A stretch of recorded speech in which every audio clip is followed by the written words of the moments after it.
হত্যার হুমকি দেওয়া কয়েকটি চিঠি সামনে এনে গত 22 অক্টোবর হঠাৎ নিখোঁজ হয়ে যান গাজীপুরের টঙ্গী পূর্ব থানার টিএনটি বাজার জামে মসজিদের খতিব মুফতি মুহিবুল্লাহ মিয়াজি।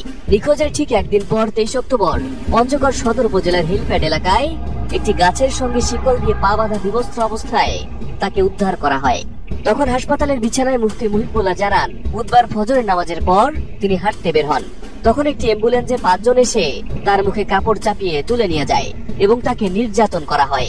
জানান, তাদের মুসলমান বা হিন্দু মনে হয়নি, বাংলাদেশীয় মনে হয়নি, তারা শুদ্ধ বাংলা ব্যবহার করছিলেন এবং তাকে ইসকনের চিন্ময় কৃষ্ণ প্রভুর জামিনের বিষয়ে কথা বলছিলেন। মুফতি মুহিবুল্লাহ আরো জানিয়েছেন, কয়েক মাস ধরে তাকে চিঠির মাধ্যমে ইসকনের বিরুদ্ধে কথা না বলতে হুমকি দেওয়া হচ্ছিল। এমনকি ইসকনের পক্ষে কথা বললে 1 কোটি টাকার প্রস্তাবও দেওয়া হয়। সর্বশেষ 21 অক্টোবরের চিঠিতে তাকে ইসলামপন্থী দলগুলো এনসিপি ও বিএনপির বিরুদ্ধেও কথা বলতে নিষেধ করা হয় এবং হত্যার হুমকি দেওয়া হয়। এই ঘটনার প্রভাব ছড়িয়ে পড়ে দেশের ধর্মীয় অঙ্গনে। সারা দেশের ধর্মীয় নেতারা এই ঘটনার প্রতিবাদ জানান এবং ইসকন নিষিদ্ধের দাবি তোলেন। তবে ঘটনার চাঞ্চল্যকর মোড় আসে 27 অক্টোবর। মুফতি মুহিবুল্লাহ নিজেই স্বীকার করেন তিনি অপহরণের মিথ্যা গল্প সাজিয়েছিলেন এবং তিনি যা যা করেছেন সবকিছুই আধ্যাত্মিকভাবে হয়েছে তার সাথে। তিনি যা যা করেছেন, কেন করেছেন, কোনো কিছুই তিনি জানেন না। আমি হাঁটতে গেছি, হাঁটতে যাওয়ার পরে আমার মাথায় আসলো যে আমি চলতে থাকি, যাই কোন দিকে যাই বলতে পারি না। এক পর্যায়ে আমি অটো পাইছি, অটোতে উঠছি, মেরের বাজার নামছি। নামে এরপরে মনে চাইলো যে আমি জয়দেবপুর যাই, সিএনজি দিয়ে জয়দেবপুর গেছি।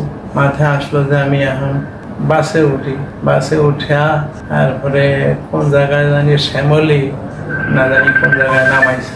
এরপরে এইখান থেকে আমি আরেকটা বাসে উঠে গাবতলী গেছি।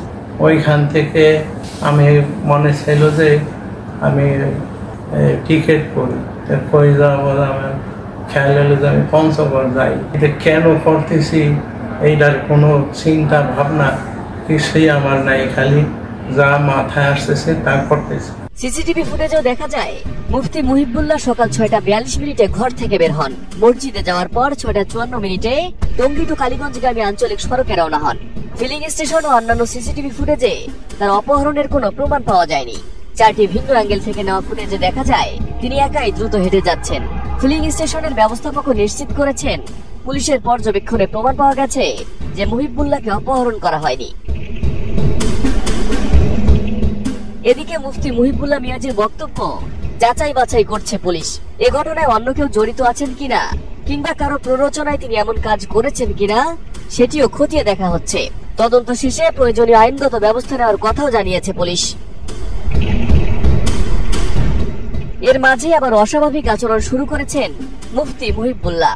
সামাজিক মাধ্যমে ছড়িয়ে পড়া কয়েকটি ভিডিওতে দেখা যায় স্থানীয়দের সাথে অস্বাভাবিক আচরণ করছেন তিনি, আবারও চেষ্টা করছেন পালানোর। ভিডিওতে দেখা যায় একজন তাকে মাটিতে ফেলে তার উপর ভর করা জিন ছাড়ানোর চেষ্টা করছেন। পাশে থেকে অনেকেই বলছেন তার উপর কালো জাদু করা হয়েছে। তবে প্রাথমিকভাবে মুফতি মুহিবুল্লাহর এমন আচরণকে মানসিকভাবে অস্থিতিশীলতার ফল হিসেবে দেখা হচ্ছে।